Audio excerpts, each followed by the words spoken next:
학과가 이제 개편이 되면서 글로벌 관광학부로 나누어졌습니다. 그래서 항공 서비스 전공, 그 다음에 이제 호텔 서비스 전공을 나누어졌는데, 그냥 말 그대로 항공 서비스는 이제 항공사에서 취업을 하는 것이고, 호텔 관광학과는 호텔 쪽에서 일을 하게 되겠죠. 그래서 예를 들어서 호텔리어는 이제 호텔에서 일어나는 뭐 객실 프런트부터 해서 뭐 식음료, 그다음에 VIP 라운지까지 이렇게 다양하게 취업이 될 수 있고, 항공 서비스 같은 경우에는 여러분들께서 이제 제일 많이 아시는 객실 승무원, 그 기내에서 일하는 승무원 있죠.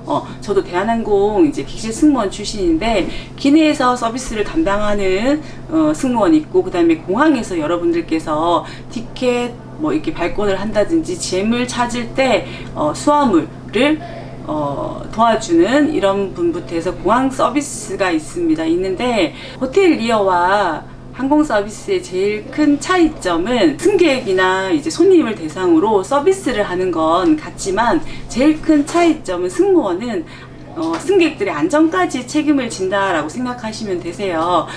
지상에 있을 때는 119 구조원이나 뭐 112 이렇게 범죄자가 발생했을 때 경찰분들이 오실 수 있지만, 승무원들은 비행기 문을 닫고 나면 이제 안전까지도 책임을 져야 돼요. 그래서 교육이 석 달이 있어요. 석 달이 있는데 2달을 안전 교육을 받게 돼요. 이때 뭐 불이 났을 때 소화기를 끄는 법부터, 소소한 것부터 해서 기내 난동 승객이 있을 때 테이저건 이런 거 들어보셨죠? 그래서 테이저건 쏘는 것까지, 그 다음에 비상시 때 뭐 탈출 할 때 승객들에게 통제하고 탈출하는 거, 뭐 비행상 착수했을 때 보트에 태워서 이렇게 여러 가지 하는데, 기내에는 안전 장비가 50가지도 넘게 굉장히 많아요. 그래서 주로 2가지 차이점이 안전을 책임진다라고 생각하시면 되세요. 그리고 아까도 제가 얘기했지만 기내에 객실 승무원도 있고, 공항에는 티켓 발권부터 해서 이제 지상에서 근무하는 다양하게 있는데,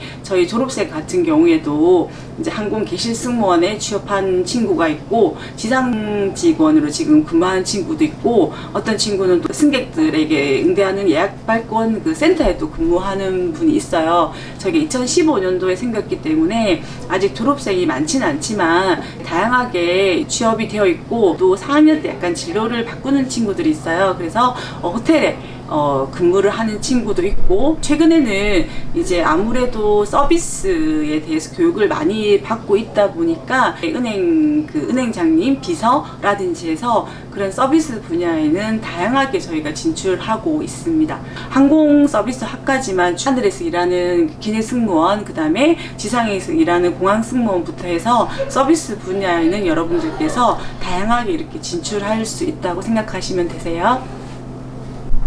저희 학교의 가장 큰 장점이 이제 교환학생과 어학 프로그램이 굉장히 잘 되어 있다는 겁니다. 그래서 어느 학교든 그런 프로그램이 잘 되어 있는 거는 많지만, 특히 교환학생이라든지 어학연수 프로그램은 저희 학과 학생들이 참여율이 굉장히 높습니다. 그래서 저희 과 학생들이 다녀온 곳이 미국, 그 다음에 영국, 그 다음에 중국, 일본 이렇게 다녀왔는데, 시기라든지 이런 게 굉장히 잘 되어 있어요. 그러니까 예를 들어서 내가 진짜 잠깐 그 학교에 대해서 잘 모른다, 그래서 하지만 한번 막연하게 가고 싶다 이럴 때 6개월이나 1년은 너무 길잖아요. 그죠? 그러면 방학 때 단기 어학연수 프로그램이 있어요. 그래서 그곳에 원하는 곳에 가서 1년 정도 단기 어학연수를 한 다음에, 그 다음에 그 학교 너무 괜찮다, 그래서 저 그 학교에 가서 진짜로 공부를 하고 싶어요 해서 1년을 신청을 해서 그렇게 어학 공부를 하는 친구들이 있어요.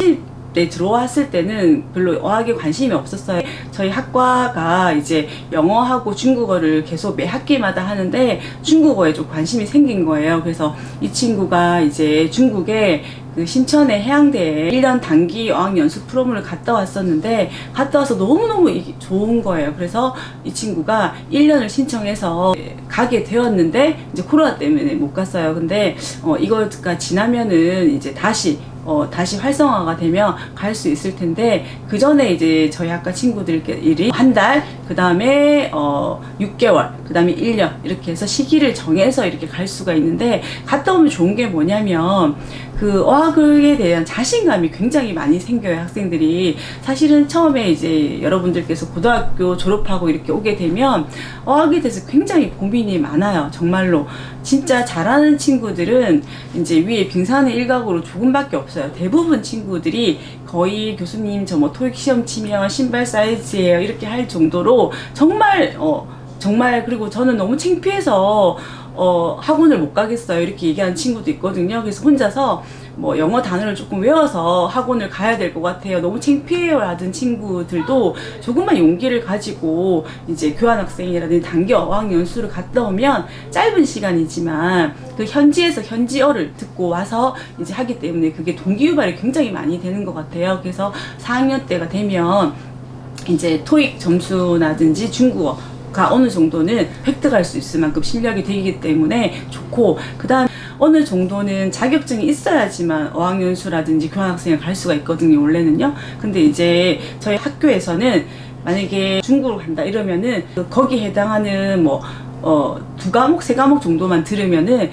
학생이 자격증이 없더라도 이렇게 갈 수가 있거든요. 그래서 저희 과 학생들 같은 경우에는 지원자의 9% 이상은 다 가는 것 같아요. 교환학생을 가려면 성실을 해야 돼요. 제일 중요한 건 학교 생활하면서 출석이라든지 이런 성실성만 보여주면 성적이 조금 낮거나 뭐 어학 자격증이 없더라도 갈 수가 있거든요. 누구에게나 그 기회가 열려 있다는 게 가장 큰 장점일 거라고 생각이 듭니다.